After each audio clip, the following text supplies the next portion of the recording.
இந்த வீடியோவில் நான் உங்களுக்கு ஒர்க்கிங் கேபிட்டல்னா என்ன, டேர்ம் லோன்னா என்ன அப்படிங்கிறத நான் சொல்ல போகிறேன். இந்த வீடியோ வந்து பியூர்லி அதை பற்றின பேசிக் ஐடியா இல்லாதவங்களுக்காக ரொம்ப பேசிக்காக ஒரு லேமேன் டேர்ம்ஸில் நான் வந்து இந்த வீடியோ போடுறேன். ஸோ இதை பற்றி நிறையா தெரிஞ்சவங்களுக்கு இது வந்து ரொம்ப பேசிக்காக இருக்கும். ஸோ அவங்க இந்த வீடியோ பார்க்க வேண்டாம். ஒர்க்கிங் கேபிட்டல் அப்படின்னா என்ன, டேர்ம் லோன்னா என்ன? பேங்க்கில் வந்து நீங்கள் ஒரு லோன் அப்படின்னு கேட்டிங்கனாலே மோஸ்ட்லி வந்து டேர்ம் லோனாக தான் இருக்கும். ஏன்னா ஒரு மிஷின் வாங்குறதுக்கோ, ஒரு கார் வாங்குறதோ, ஒரு வீடு வாங்குறதோ, இது எல்லாமே டேர்ம் லோனுன்னு சொல்லுவோம். டேர்ம் லோன் அப்படிங்கிறது என்னென்னா ஒரு குறிப்பிட்ட காலம், டேர்ம்னா ஒரு காலம் இல்லையா? ஸோ இது வந்து நம்ம வந்து ரீபேமெண்ட் வந்து இஎம்ஐ இதில் இருக்கும், இல்லாட்டி பிரின்சிபல் ப்ளஸ் இன்ட்ரெஸ்ட் அந்த கான்செப்டில் போய்கிட்டு இருக்கோம். ஸோ இஎம்ஐ அப்படிங்கிறது பார்த்திங்கன்னா நீங்கள் ஹவுசிங் லோன் வாங்கினீங்கன்னா இஎம்ஐ போகும், அதாவது ஃபிக்ஸ்டாக இருக்கும்.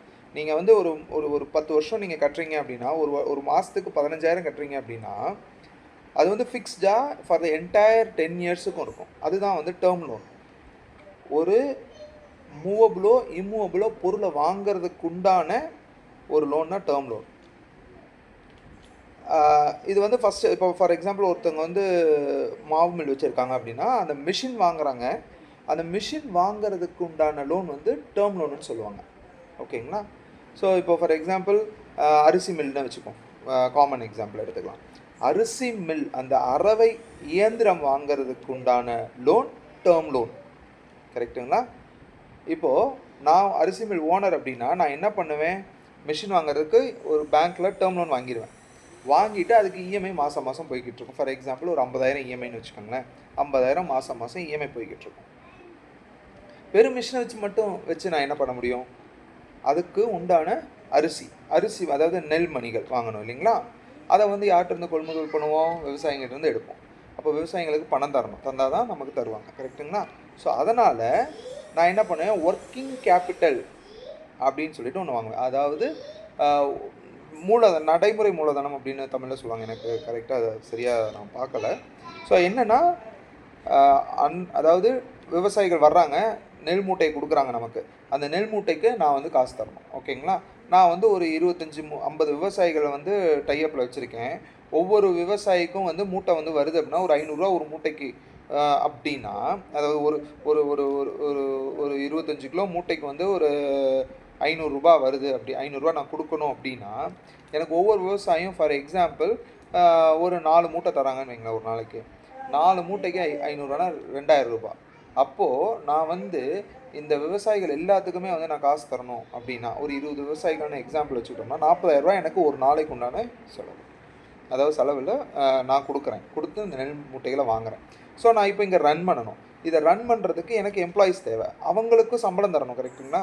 அந்த சம்பளம் அதாவது ரா மெட்டீரியலை வாங்கிறது, சம்பளம் கொடுக்கறது, ப்ளஸ் டிரான்ஸ்போர்ட், இது எல்லாமே வந்து அன்றாட செலவுகள். அன்றாடம் பண்ணுற செலவுகளுக்கு உண்டான லோன் தான் வந்து ஒர்க்கிங் கேபிட்டல். ஸோ இது எப்படி இருக்குன்னா, நான் பணத்தை கொடுக்குறேன், விவசாயிகிட்ட பணத்தை கொடுத்து நான் மூட்டையை வாங்குகிறேன், நான் என்னுடைய ஸ்டாஃப்கிட்ட வந்து கொடுத்து வேலை வாங்குகிறேன், அதுலேருந்து வர்ற ப்ராடக்டை நான் டிரான்ஸ்போர்ட் பண்ணி சந்தையில் விற்கிறேன், சந்தையில் விற்று வர்ற பணத்தை திரும்ப நான் என்னோடய கேஷ் கிரெடிட் அக்கௌண்ட்டில் போட போகிறேன். ரொட்டேஷன். ஸோ சிம்பிளாக ஒரு டேர்ம்ஸில் நம்ம அன்றாட வாழ்க்கையில் பயன்படுத்துகிற டேர்ம்ஸை சொல்லணும்னா இது வந்து ரொட்டேஷன் பண்ணுறதுக்கு உண்டான அக்கௌண்ட்டு தான். ஓகேங்களா? இந்த அக்கௌண்ட் வந்து ஒரு நல்ல ஸ்கீம். ஏன்னா நீங்கள் எவ்வளோ பணத்தை அதுலேருந்து எடுக்கிறீங்களோ அதுக்குண்டான வட்டியை மட்டும்தான் நீங்கள் பே பண்ண போகிறீங்க. இதுவே மிஷின் அப்படின்னா நீங்கள் பல்காக போட்டுருவீங்க, பல்காக அமௌண்ட்டை போட்டுருவீங்க. 20 லட்சமாக 20 லட்சத்தையும் போட்டு நம்ம மிஷினை வாங்குகிறோம். ஸோ டே 1லேருந்தே நமக்கு வந்து என்ன ஆகுது, வட்டி ஸ்டார்ட் ஆகிடுது. ஆனால் இங்கே எனக்கு வந்து விவசாயிகளுக்கு ஒருத்தருக்கு 2000 ரூபா அப்படின்னு வச்சா 40,000 ரூபா தான் வந்து விவசாயிகளுக்கு நான் கொடுக்க போகிறேன் அந்த ஒரு நாளைக்கு. ஸோ அந்த 40,000 ரூபாய் எடுத்து நான் இங்கே கொடுத்துட்டேன் அப்படின்னா எனக்கு அந்த 40,000 ரூபாய்க்கு மட்டும்தான் வட்டி இதாகும். ஸோ சம்பளம் ஃபார் எக்ஸாம்பிள் நான் ஒரு ஆளுக்கு வந்து 20,000 ரூபா சம்பளம் கொடுக்குறேன், 10 பேர் இருக்காங்க அப்படின்னா 2 லட்ச ரூபா மாத சம்பளம். ஸோ என்றைக்கு நான் அந்த சம்பளத்தை எடுத்து கொடுக்கணும் அன்றைக்கி தான் இந்த 40,000 ப்ளஸ் 2 லட்சம். ஸோ 2,40,000 வட்டி அன்றைக்கி தான் ஸ்டார்ட் ஆகும். 40,000 முன்னாடி ஸ்டார்ட் ஆகிருக்கும், அந்த 2 லட்ச ரூபாய்க்கு அந்த மாத கடைசியில் தான் ஸ்டார்ட் ஆகும். ஸோ இப்போ 2.5 லட்ச ரூபா, 2,40,000 நான் கொடுத்துட்டேன். டிரான்ஸ்போர்ட் 10,000 வச்சுக்குவோம். ஸோ 2.5 லட்ச ரூபாய் எனக்கு ஒரு மாதத்துக்கு உண்டான செலவுகள் அப்படின்னா இது ஒர்க்கிங் கேபிட்டல் சைக்கிள்னு இருக்குது. அது கொஞ்சம் வந்து இன்னும் கொஞ்சம் பெருசாக போவோம், அடுத்த வீடியோவில் பார்ப்போம். இந்த டிரான்ஸ்போர்ட் முடிச்சுட்டா 2,50,000 ரூபா என் கையிலேருந்து போயிடுச்சு. அந்த 2 லட்சத்துக்கு மட்டும் தான் நான் வட்டி கட்டுவேன். அது மார்க்கெட்டில் போயிட்டு எனக்கு வந்து ஒரு 10 நாள்லையோ 15 நாள்லையோ அந்த பணம் வருது. மார்க்கெட் சந்தையில் விற்ற பணம், ஓகேங்களா?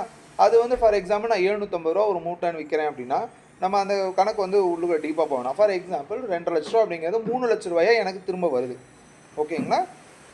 அந்த 3 லட்ச ரூபாயை எடுத்து நான் இந்த அக்கௌண்ட்டுக்குள்ளே போட்டேன்னா 2 லட்ச ரூபாயும் அடைஞ்சிரும், எக்ஸ்ட்ராவாக எனக்கு 50,000 இருக்கும். இது மாதிரி இந்த ஒரு அக்கௌண்ட்டை மட்டும் நீங்கள் வந்து கரெக்டாக யூஸ் பண்ணீங்க அப்படின்னா இது வந்து ஒரு வரப்பிரசாதம். தேவைங்கிற நம்ம யூஸ் பண்ணுறதுக்கு மட்டும்தான் வட்டி, நமக்கு சேவிங்ஸ் மீதி அமௌண்ட் எல்லாமே இது ரொட்டேஷன் அதிகமாக பேங்க் வந்து இதை மானிட்டர் பண்ணிவிட்டு உங்களுக்கு பெரிய ஃபெசிலிட்டிஸ் தருவாங்க. ஸோ இந்த ஸ்கீமை நீங்கள் கரெக்டாக யூஸ் பண்ணிங்கன்னா பேலன்ஸ் ஷீட் வந்து தனியாக ப்ரிப்பேர் பண்ணணும்னு அவசியமே கிடையாது. இந்த அக்கௌண்ட்டை பார்த்தீங்கனாலே உங்களுடைய வருமானம் என்ன, உங்களுடைய செலவு என்ன எல்லாமே தெரிஞ்சிடும். சரிங்களா? இதுதான் பேசிக்ஸ். உங்களுக்கு வேறு ஏதாவது சந்தேகம் இருந்தால் கண்டிப்பாக கிளையை அணுகலாம். நன்றி.